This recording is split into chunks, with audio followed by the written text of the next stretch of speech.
حضرت عبداللہ ابن مسعود رضی اللہ تعالیٰ عنہ کو حضرت عثمان غنی نے کہا امیر المومنین نے کہ میں آپ کی بیٹیوں کا وظیفہ لگا دیتا ہوں.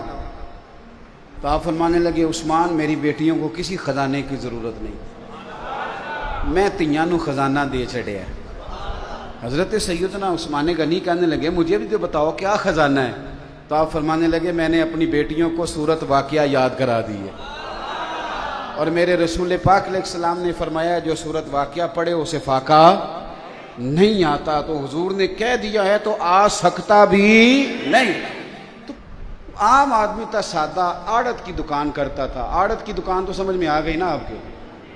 تو سادی سی دکان کرتا تھا، بندہ فوت ہو گیا، قبر سے خوشبو آنے لگ گئی، شور بن گیا.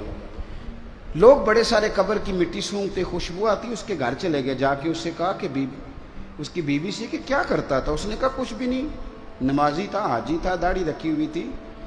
لیکن ایک اس کا کام تھا، بندہ ان پڑھ تھا پر قرآن پاک سے پیار بڑا کرتا تھا. کس شے سے؟ اللہ کرے آپ کو بھی پیار ہو جائے، مجھے بھی ہو جائے. قرآن پاک سے پیار کرتا تھا. ان پڑھ بندہ تھا پر سویرے اٹھ کے نا وضو کر کے نماز پڑھ کے قرآن کھول لیتا تھا. کچھ لوگ کہتے ہیں میں بڑا ہو گیا ہوں تو اب کیسے سیکھوں. تو میں ان کو کہتا ہوں کہ ہر صحابی نے بڑے ہو کے دین سیکھا تھا. کسی نے 60 سال کی عمر میں کلمہ پڑھا، کسی نے 80 سال کی عمر میں پڑھا. تو انہوں نے تو نہیں کہا میں بڑا ہو گیا ہوں تو دین کیسے سیکھوں. پھر سیکھا کہ نہیں سیکھا انہوں نے؟ قرآن سیکھا نا. تو آپ نا خود رات کو صبح کو 1 گھنٹہ کسی قاری صاحب کے پاس بیٹھیں، اپنا قرآن پاک ٹھیک کریں. یہ ہمارے نا شاید ڈویژن گجرانوالا کا ہی کوئی واقعہ ہے. کوئی ایک شخص انتقال کر گیا تھا، اس کی قبر سے خوشبو آنے لگ گئی. تو ایک کام کسی پیر دی قبر نال ہوندا تو بالاں دی چاندی ہو جانی سی پچھوں. وہ تو انہاں کہنا سی بھئی یہ ابا مینوں دس کے گیا سی تے مینوں کلے نوں دسیا سی، باقی تیناں بھراواں نال نہیں اس گل کیتی. تے چھوٹے کہنا سی یہ تے ادوں ہے ہی نہیں سی، یہ تو میرے نال کیتی انہوں نے گل.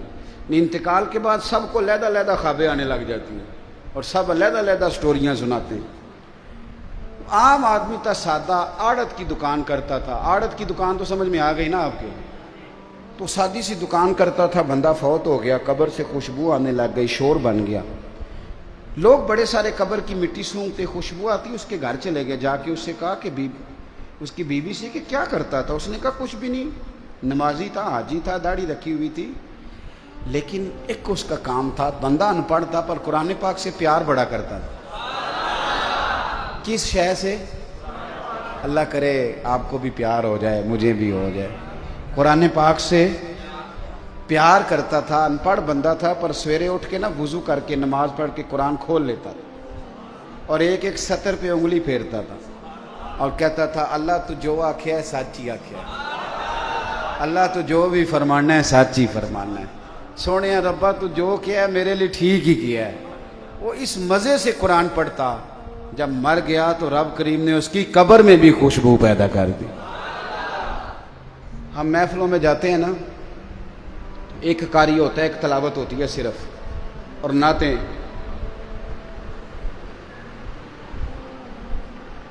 محفل نعت 11 نعتیں. اور نقیب محفل کیا کہتا ہے؟ وہ کہتا ہے سارا قرآن ہی نعت ہے. تو میں کہا پھر کوئی آیت پڑھنا، جی سارا قرآن نعت ہے تو کرما لیا تو ایک بھی نہیں آیت پڑھی. سارا قرآن نبی پاک کی. یہ سنی ہے نا بات آپ نے؟ ہاں نہ تو کرو نا.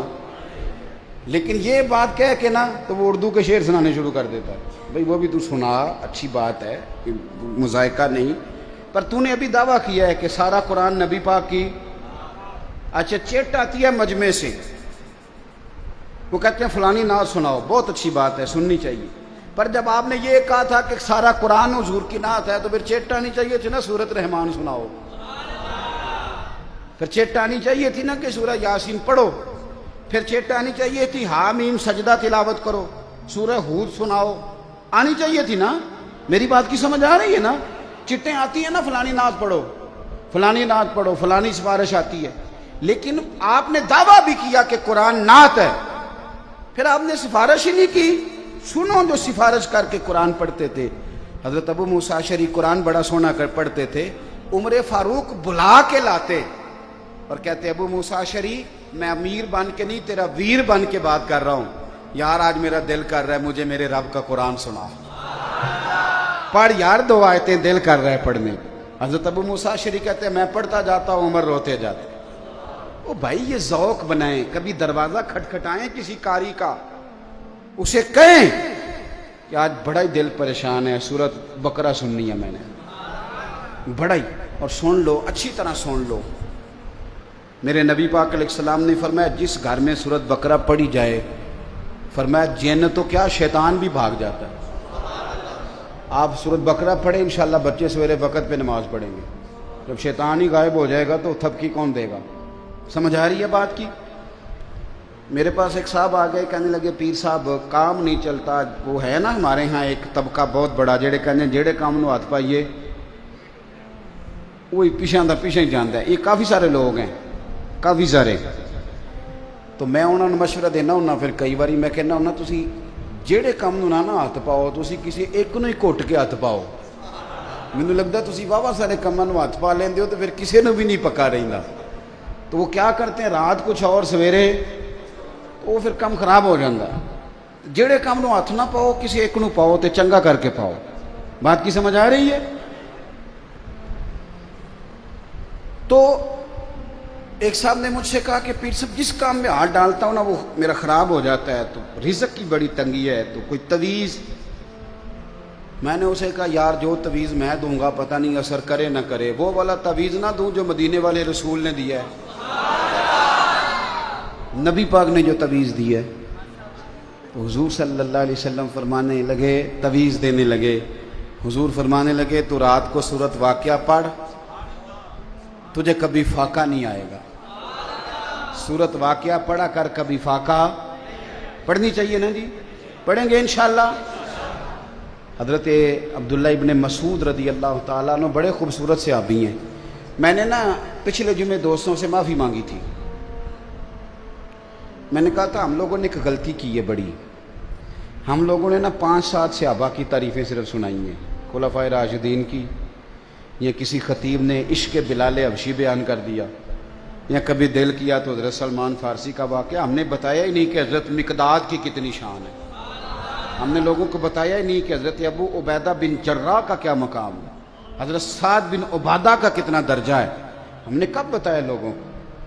ہم نے تو بتایا نہیں کہ حضرت خالد بن ولید کی تعریفیں میرے نبی نے کس طرح کی، حضرت عمار بن یاسر سے میرے نبی کتنی محبت کرتے، اسامہ بن زید سے کتنا پیار کرتے تھے رضوان اللہ تعالی علیہم. ہم نے بتایا ہی نہیں، 2-4 لوگوں کی بات بتائی. حضرت عبداللہ ابن مسعود وہ صحابی ہیں کہ نبی پاک علیہ السلام جو کام بھی کرتے مشورے سے کرتے. پر مشکات میں ترمذی میں حدیث ہے، حضور فرماتے ہیں اگر میں اس کو کوئی کسی جگہ کا امیر بناتا نا، امیر شارحین کہتے ہیں کسی صوبے کا یا کسی لشکر کا، تو حضور فرماتے ہیں اگر میں کسی بندے کو بغیر مشورے کے کسی جگہ کا امیر بناتا تو عبداللہ ابن مسعود کو بناتا. بغیر مشورے کے بھی میں بنا دیتا تو مجھے فخر تھا کہ گویا میں اسے امیر بنا رہا ہوں. حضرت عبداللہ ابن مسعود کی بیٹیاں زیادہ تھیں. حضرت عثمان غنی کے زمانے میں بیمار ہو گئے. تو حضرت عثمان غنی تیمارداری کرنے گئے تو جا کے کہنے لگے حضور میں نے نہ ارادہ کیا آپ کی بیٹیوں کے لیے وظیفہ لگا دوں. حکومت کو وظیفہ لگایا تو کوئی بندہ منع کرتا ہے؟ ہاں نہ تو کرو نا. تسی میرا خیال ہے منع کر چھڑنا ہے، تسی بول دے نہیں. حکومت وظیفہ دینے لگے کوئی بندہ انکار کرتا ہے؟ کرنا بھی نہیں چاہیے. ہمارے ٹیکسوں سے دیتی ہے حکومت، جو دیتی ہے کرنا بھی نہیں چاہیے. تو حضرت عبداللہ ابن مسعود، میں بات ختم کرنے لگا ہوں، بس قریب آ گیا ہوں. حضرت عبداللہ ابن مسعود رضی اللہ تعالیٰ عنہ کو حضرت عثمان غنی نے کہا امیر المومنین نے کہ میں آپ کی بیٹیوں کا وظیفہ لگا دیتا ہوں. تو آپ فرمانے لگے عثمان میری بیٹیوں کو کسی خزانے کی ضرورت نہیں، میں تیاں نو خزانہ دے چڑھے ہے. حضرت سیدنا عثمان غنی کہنے لگے مجھے بھی تو بتاؤ کیا خزانہ ہے. تو آپ فرمانے لگے میں نے اپنی بیٹیوں کو سورۃ واقعہ یاد کرا دی ہے، اور میرے رسول پاک علیہ السلام نے فرمایا جو سورۃ واقعہ پڑھے اسے فاقہ نہیں آتا. تو حضور نے کہہ دیا ہے تو آ سکتا بھی نہیں. تو قرآن پاک کی عظمت کو سمجھی، قرآن پاک کی شان کو سمجھی. مزہ تو تب چلے گا نا قیامت والے دن کہ جب اللہ حافظ قرآن کے باپ کے سر پہ دستار رکھے گا اور حافظ قرآن سے کہے گا جا 10 بندے اپنے خاندان کے جنت میں لے جا. اور اعلیٰ حضرت بریلوی فرماتے ہیں عالم کے شاگرد اگر آسمان کے تاروں کے برابر ہوئے تو اللہ ان کے استاد کی برکت سے جنت عطا فرما دے گا. تو اپنے آپ، اور ایک اور بات بھی، صرف بچوں کو نہ مدرسوں میں داخل کرائیں، خود بھی داخل ہوں. خود بھی مدرسوں میں داخل. کچھ لوگ کہتے ہیں میں بڑا ہو گیا ہوں تو اب کیسے سیکھوں؟ تو میں ان کو کہتا ہوں کہ ہر صحابی نے بڑے ہو کے دین سیکھا تھا. کسی نے 60 سال کی عمر میں کلمہ پڑھا، کسی نے 80 سال کی عمر میں پڑھا. تو انہوں نے تو نہیں کہا میں بڑا ہو گیا ہوں تو دین کیسے سیکھوں. پھر سیکھا کہ نہیں سیکھا؟ انہوں نے قرآن سیکھا نا. تو آپ نا خود رات کو صبح کو 1 گھنٹہ کسی قاری صاحب کے پاس بیٹھیں، اپنا قرآن پاک ٹھیک کریں. کچھ بھی نہیں فرق، کچھ بھی نہیں ہوتا. یہ کل انگریزی آئی ہے اسکولوں میں، پہلے نہیں ہوتی تھی. 6ٹھی کلاس میں جا کے سرکاری اسکولوں میں انگریزی پڑھائی جاتی تھی، لیکن اب شروع سے شروع ہوئی ہے تو سارے ٹیچروں نے انگریزی سیکھ لی ہے، ٹریننگ کی ہے.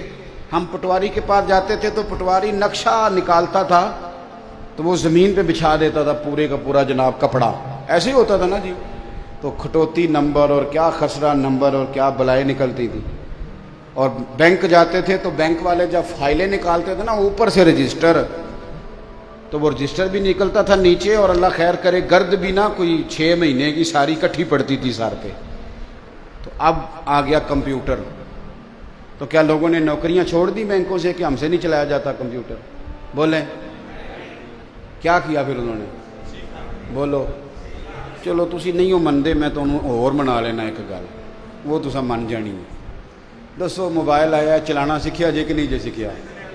نہیں تسا نہیں سیکھیا، مینوں شریف بندے لگدے ہو. سیکھیا کہ نہیں؟ میں کئی باری بالا نو کہنا کہ یار اسی ایم اے کر کے بھی نہیں چلا سکتے، تسی 8 فیل ہوتے وقت تک چلائی جاندے ہو. آپ یقین کریں کئی دفعہ بچوں سے ترتیب کراتا ہوں کہ یہ کیا بن گیا، اس کو سیدھا کر دو. ہر آنے والی نئی چیز کو سیکھ لیتے ہو، ہر چیز کو، گاڑیاں چلانی سیکھتے ہو، سارا کوئی. اور یارو کیوں نہیں اللہ کا قرآن سیکھتے؟ ہم نے ہر شے سیکھ لی، صرف قرآن نہیں سیکھا. اور آ تو صحیح، سیکھ تو صحیح. امام راضی نے حدیث لکھی ہے، بس بات ختم ہو گئی. اگر یہاں بھی سمجھ نہ آئی تو پھر شاید میں سمجھا ہی نہ سکوں. ایک شخص حضور کے سامنے بیٹھا تھا تو نبی پاک نے فرمایا بس بھائی اسرائیل آ گیا، تیرا وقت آ گیا ہے. اس نے عرض کی یا رسول اللہ کوئی ایسا کام کریں بتائیں جو میں کروں تو اللہ تعالیٰ مجھے معاف کر دے. تو فرمایا جا وہاں سے قرآن کے صفحے اٹھا کے لا، میں سکھاتا ہوں، تو سیکھ. سیکھتا سکھاتا دنیا سے چلا جا، رب بغیر حساب کتاب جنت عطا کر دے گا.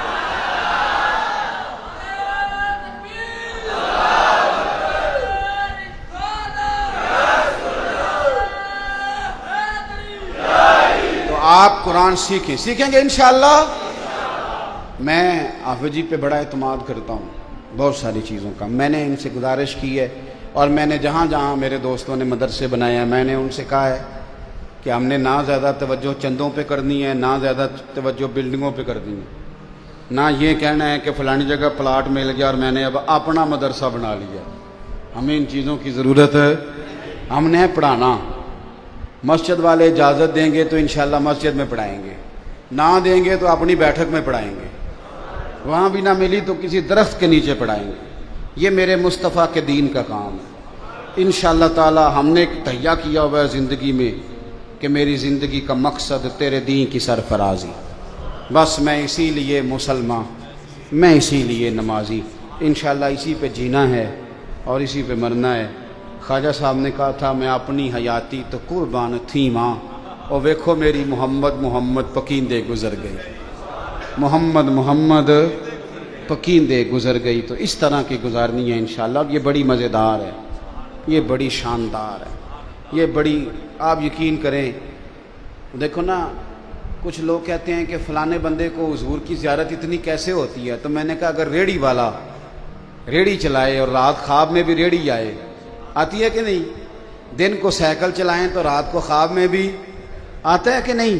تو میں نے کہا سونیا جو سارا دن مصطفیٰ کی باتیں کرے اور روز حضور کی تعریفیں پڑھے اور سنائے تو پھر چل اگر اسے کبھی زیارت ہو تو مان جایا کر کہ جو کام بندہ سارا دن کرے انشاءاللہ تعالی خواب میں بھی اللہ وہی نصیب کھول دیا کر. تو یہ بڑی سعادت ہے. آپ نے ایک صرف کوشش کرنی ہے، ایک تو آپ نے کوشش کرنی ہے کہ بچوں کی حوصلہ افزائی کریں. تساں حافظ صاحب نوں وی تے بچیاں نوں وی کوئی گل کرنی ہو، گل کیڑی ہے؟ بلے بلے پتر پڑھ چھڈنا نہیں، پڑھتے رہے آجے، بس اتنی بات. اور دوسرا مہربانی کرنی ہے، ہمارے ہاں نا کونوں میں کھڑے ہو کے باتیں شروع ہو جاتی، یہ باتیں نہیں کرنی، باتوں سے حوصلے پست ہوتے ہیں. آپ مہربانی فرمائیں. دینداروں میں بھی ہمارے اندر سینکڑوں کمزوریاں، آپ یقین کریں. کبھی بیٹھتے ہیں تو اپنے آپ سے شرم آتی، بڑی کمزوریاں ہیں. لیکن یہ کہ آپ آ کے تبلیغ کریں بجائے اس کے کہ کونے میں بیٹھ کے کوئی ڈسکس کریں. تو قرآن سے پیار کرنا ہے. میں نے تو جو تجویز پہلے دیا کہ خود بھی پڑھیں، اپنا قرآن پاک ٹھیک کریں، اور اپنے بچوں کو بھی مدرسے میں داخل کرائیں گے انشاءاللہ تعالی. اللہ تعالیٰ آپ کو خوش رکھے، برکت عطا فرمائے. آخر دعوانا ان الحمدللہ.